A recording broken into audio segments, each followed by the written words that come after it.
Punaise, du dénombrement au bac, les FDP, fils de prouveur. Allez, si toi aussi tu veux pas être en PLS comme ceux qui ont passé ce sujet, regarde la correction de Tonton Algebri. Je te fais tout de suite le dénombrement avec des explications claires et cet exercice va te paraître hyper intuitif.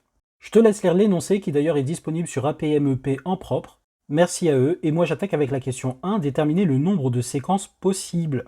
Eh bien déjà, note que la longueur des mots, entre guillemets, est de 4. Et pour chacune des places, on a 64 caractères possibles. Ici j'en ai 64, ici j'en ai 64, etc. etc. Donc si ici j'en choisis un, bah pour la première possibilité, j'aurai par exemple petit a, grand A, etc. Toutes les possibilités, tu imagines bien que je ne vais pas toutes les lister. Et pour chacun d'entre eux, pour la deuxième, je peux encore en choisir 64. Donc après le petit a, j'ai 64 possibilités, après le grand a, j'ai 64 possibilités, 64 pour chacun d'entre eux, ce qui me fait que j'ai 64 qui chacun ont 64 branches de possibilités. Donc ne serait-ce que pour ce choix des deux là, j'ai 64 fois 64. Et je reproduis le raisonnement au bout, j'ai 64 encore ici, et 64. Donc j'ai tout simplement 64 fois 64 fois 64 fois 64, soit 64 puissance 4 séquences possibles, check. Et je précise pour relier ça au cours que c'est tout simplement le nombre de quadruplets dans un ensemble qui contient 64 éléments. Ou 4 listes. 4 listes et quadruplets, c'est pareil. Question 2, déterminer le nombre de séquences si l'on impose que les 4 caractères sont différents 2 à 2. Et bien là, on peut faire un peu le même raisonnement pour le voir intuitivement. Donc dans la première possibilité, je vais mettre tout ce que je peux choisir. Petit a, grand A, petit b, grand B, ta. Par contre, comme on veut que ce soit distinct 2 à 2, après ici, je vais choisir quelque chose qui va être distinct de ce que j'ai mis ici. Donc toutes les possibilités à partir de petit a, bah, ça va être tout ce que je peux mettre excepté petit a. En particulier, la liste à partir de petit a va commencer à grand A, petit b, nanana, et à partir de grand A, bah, petit a, petit b, nanana, etc. Donc pour chacun des scénarios là, après, j'ai le nombre de possibilités moins celui que j'ai déjà choisi, donc j'en ai plus que 63. Et pour les 64 premiers, j'ai 63 branches pour le choix des deux premières positions. Ce qui me fait donc les 64 premiers multipliés par les 63 branches que chacun des 64 a, 64 fois 63. Je reproduis le même raisonnement, j'ai déjà choisi deux lettres, la troisième doit être différente des deux précédentes. Donc à partir des 63 ici, j'en ai plus que 62, 61. Ce qui me fait ceci, soit ceci si on écrit avec des factoriels. Hein. Si j'ai les factoriels, là le 60 factoriel c'est tous les produits de 60 à 1, 64 de 64 à 1.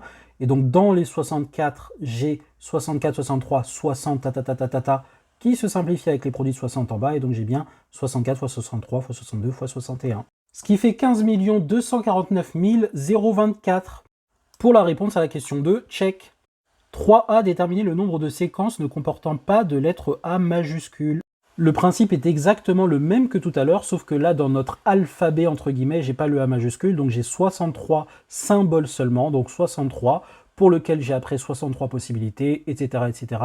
Donc j'ai bien 63 puissance 4 possibilités, soit 15 752 961 séquences possibles, check. Ouais, pardon, gros flemmard, j'avais pas mis la valeur de 64 puissance 4 pour la question 1.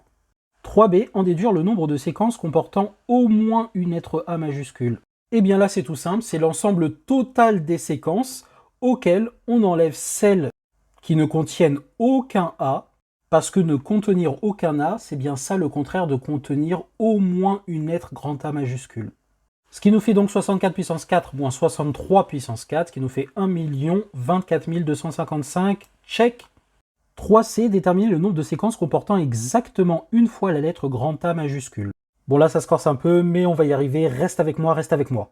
On veut avoir exactement une fois la lettre grand A majuscule. Donc cette lettre-là est déjà fixée. La question c'est de savoir où est-ce qu'elle sera. Elle sera soit ici, soit ici, soit ici, soit ici. Donc pour placer mon grand A, j'ai 4 possibilités. Je vais le mettre ici pour l'exemple. Et après, j'ai plus qu'à choisir ce qui me reste. 3 places, et 3 places pour lesquelles je n'ai plus que 63 possibilités puisque je ne veux pas mettre le grand A. Donc là, j'ai 63 caractères que je peux mettre, puis ensuite 63 caractères que je peux mettre, bah là rien, et 63. Donc j'ai bien un triplet de 63 caractères. Une fois bien sûr que la position de mon A est sélectionnée. Ce qui nous fait 4 pour les positionnements des A fois 63 puissance 3 pour les triplets de caractères qui ne sont pas des grands A. et j'ai au total 1 188. Check. Et enfin 3D, déterminer le nombre de séquences comportant exactement 2 fois la lettre grand A majuscule.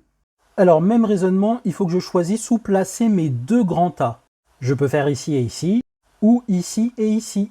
Et l'ordre de ces A ne compte pas, puisqu'ils sont indistinguables, ce sont tous les deux des A. Donc je dois choisir 2 positions sans ordre dans les 4. 2 parmi 4. Je dois choisir 2 places parmi 4. Vous l'avez compris, c'est un coefficient binomial, donc ici 2 parmi 4, puisque comme vous le savez d'après le cours, ça c'est le nombre de façons de choisir 2 éléments dans un ensemble à 4 éléments. Et ici je choisis 2 positions dans un ensemble qui contient 4 positions. Les positions étant bien sûr distinctes.